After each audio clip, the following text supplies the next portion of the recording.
Welcome back to the channel. It's been a while since I've posted a video. There's been a ton of stuff going on, and I'll do another video to get into all that. I mean, we've had a lot of life challenges, let's just put it that way. But the challenge I got right now is on this John Deere 110 TOB. So I've joined actually a couple of forums, so I'm going to post the video up there on the forums. So hopefully it'll help some of those folks if they run into any kind of issues, and we've had some issues with this thing. So let's get into that today. So 2009, a while back, I had broken, and I'll show you that inside. That's the mounting bracket for the joystick controller. There's a plastic housing that goes around everything. It's really difficult to service this thing. You know, the design on this wasn't the greatest, but I'll show you what we've done. You know, with ours, we ended up having to replace the whole assembly. You can't buy the parts and pieces. You can buy some parts and some pieces, but not all of them. Some of them have been discontinued. So let's go into the workbench, and I'll show you what's going on with the old controller, and then show you kind of the new one. Okay, so here's the old one, and what happened was this hole broke out. This upper hole, I think it was, or maybe it was, no, it was the lower hole, and it broke out and it wobbled, and so I repaired it with JB Weld, and we got about a year out of it. Now you can see this one's broken out, but the way that this works is this actually fits up on here. I don't know if I'll be able to get back on. You can kind of see where it matches up. I thought about trying to JB Weld it again, but there's all kinds of sliding that goes on in here. And the reason for the foul up is, if you can see, like whenever you make a joystick movement, right? Like you see how that one's springing up and down? Well, that one's springing up and down now too, which is interesting. But what you'll see is this one, I've actually got range of motion here. This one is stuck. It's all corroded in there. I tried to scrape it out and it just won't move. And I think that's why it actually broke, because this whole assembly has to have motion in multiple ways. And so I think this one freezing up is what actually then broke everything. And in fact, the joint, the ball joint at the top, you can see had elongated and pushed this joint. It's not really a U-joint, it's a spherical joint. I don't know if they call those a Heim joint or what they call them, but see, here's the other one. See how that spins? This one's froze up. And so I didn't want to put this into the new unit, and so I ordered the replacement $84 later. Now, interestingly, this does not spin like the other one did. So, but you can see the difference. All right, so that's going to have a travel and a play issue. Went ahead and replaced it. This one still seems to be in very, you know, good shape, relatively speaking. And so what I'm going to have to do, though, is, as you see, the new rod doesn't come with this coupler joint that goes at the bottom, so I've been soaking it. We'll remove it, and what I'll do is I'll measure the distance, and then try to set this at about the same distance so that we are in the ballpark as far as, you know, the amount of range. The other thing I ran into was the joystick controller top. It's, as you can see, this bolts through the handle here, and it's basically some bolts with some hex head that sit in there, but these little standoffs on this side are missing, or, well, they're broken. One of them just fell on the floor. Let me see if I can find it and pick it up, kind of show you. So see, here it is. And so it's supposed to be kind of in here. And what that does is two things. It gives the standoff against this shaft, and then it keeps the hex head, as I found out when I went to take them off. If the hex head slips down in there, then it doesn't hold, and it spins, and that's more fun than you realize. Also, previous owner had cut this wiring off coming out of the joystick. These weren't, I don't have a third function up on the bucket or anything. I'm not going to replace this right now. This joystick is like $250. This handle, just this handle with the switch as an assembly, is like $250. The new controller assembly is just about $600, $590, and it comes as a unit. Nice thing is my old lockout was long gone when I bought the tractor, so I will have a lockout for the actual joystick. Not that I ever use it, but you know, bushings in here, original bolts I still have. So we're going to put this in and put it together and get it running again. So again, these are all internal, and so what, you know, you're not going to be able to really service these without taking a bunch of stuff apart. That's probably why they just sell the assembly now. It's just probably a lot easier. But the other thing is, when you go to take these off and on, they're very thin, right? So let me grab, I think it was like a 17 or something like that, right?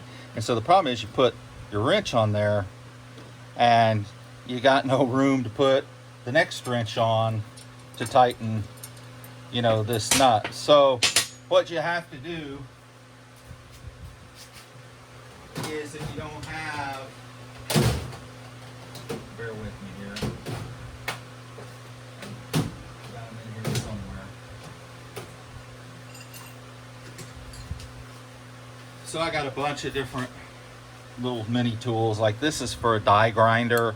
All right, now this one per se is not the right size, but I happen to have this tool, and see how flat that is. So it goes right in there and then gives you enough room to get your wrench on the next one. So if you don't have these, you could always take a little cut-off tool or a hacksaw and just cut you out of a little thin piece of plate. You could cut you a little tool in order to put this in. What I'll also say is, pulling this assembly out with these rods attached, no bueno. It's not any good.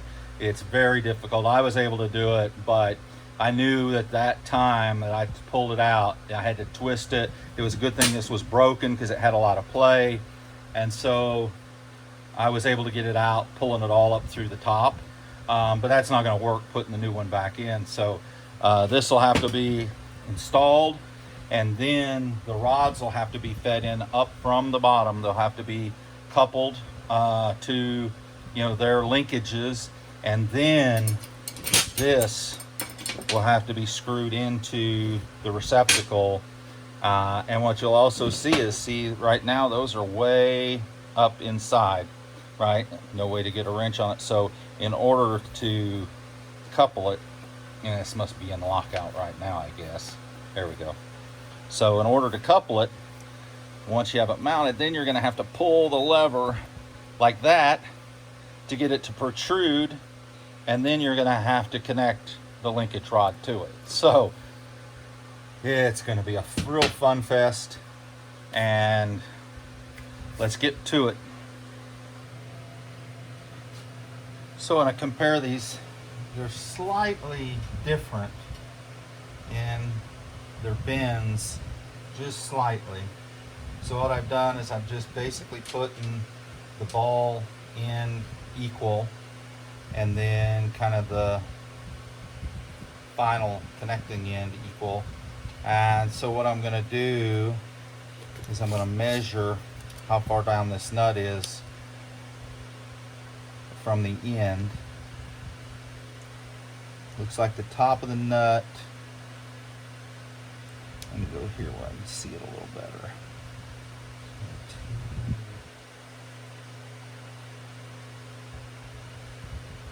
It's right at 3/4 of an inch from this ending thread taper. So if I put it at 3/4 of an inch from that, that should get me very, very close. So let's do that. So I'm going to go over to the vise here and pull this off.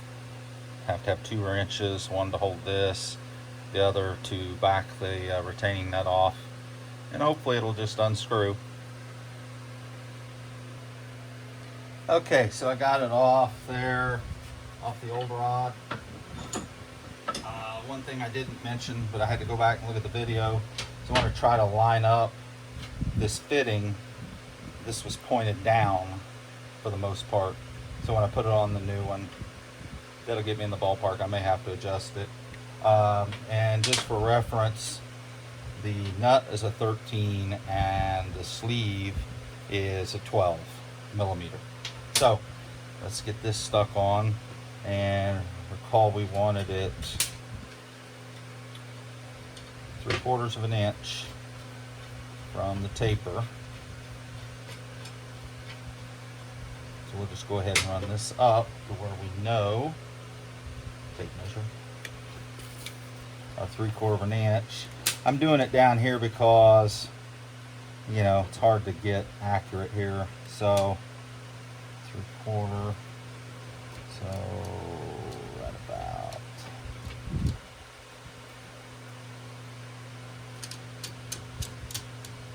it's a little further down on this one than it was the other one.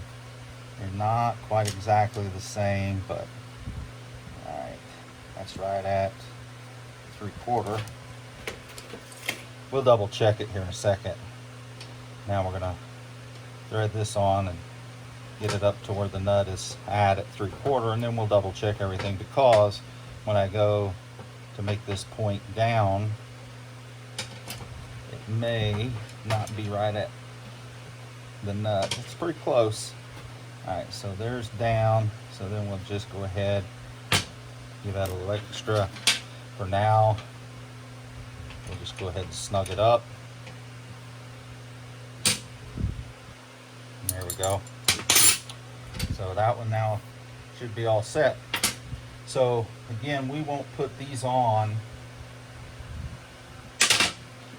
While I got this one out, I'll go ahead, I'm going to clean this up, you know, just in case I ever have, or in case I have to adjust it with the new control. That way, you know, I'm not under the tractor fighting all this gunk. So we'll stick that in the cleaning vat. We'll clean it up a little bit, and then at that point we should be ready to put the joystick back on, the handle. I'll probably go ahead and get that on in here on the bench, and then we'll take the assembled unit out, we'll stick it in, bolt it up, then we'll go out with the control rods, feed them up from underneath, go ahead and kind of get them in place, get these at least in their respective linkages, and then it's going to be a matter of coupling them up. And so let me go get this washed and come back. Okay, we got that cleaned up a little bit. It's not perfect, but I'm not going to loosen it though. I thought about loosening it and retightening it just so I would have it done in here. Actually, you know what? I think I will do that, just so I don't have to try to do that if it's on the tractor already.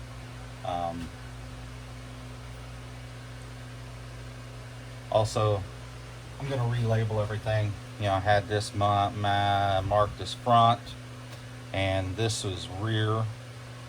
This one was marked as rear, so those two lined up. So I'm going to remark everything. That way there's no foul ups, because these are very specific linkage rods. They are actually made differently, so you know, you have to get the right one in the right place, otherwise it'll bind up and won't work.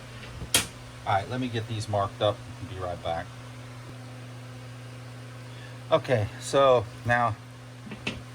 I had marked the old one rear and the rear, and so R, F, rear, front, and all that is where these actually connect, the linkages. There's one to the rear of the tractor and one to the front of the tractor, and they're offset a little bit. So rear, front. Didn't get too technical about boom up, boom this, you know, blah blah blah, because that's easy. Front and rear. So anyway, now we got it marked up, and we can get this installed. When we put the linkages in, then we know where they connect down here, front or rear, and then they would know which, you know, actuator to connect them into. All right, we're going to try this. So this was the broken off piece. We got some pretty thick walled tubing about the right size, and we cut them into sections to kind of match the size of this piece. I did throw a couple of little O-rings that I had, and this hex nut is bigger than this plastic, so as it draws down, it shouldn't come inside the handle grip and spin. It should stay up in the handle grip. At least that's what we're hoping. So we're gonna slide these on there. I did check, make sure the orientation of the pistol grip is correct. And so this could be a little tricky. Oh yeah, that's going to be nice. Oop, that screw fell out. Let me see if I can get this up here and show you.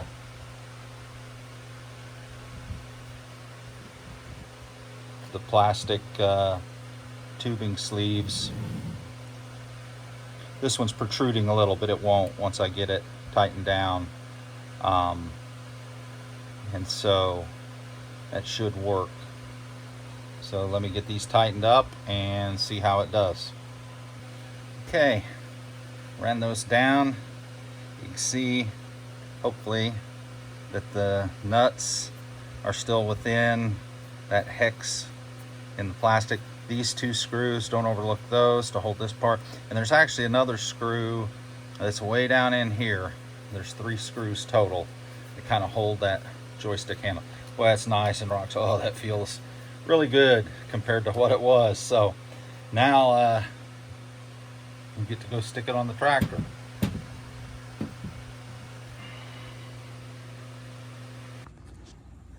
So I went ahead and just loosely bolted this in.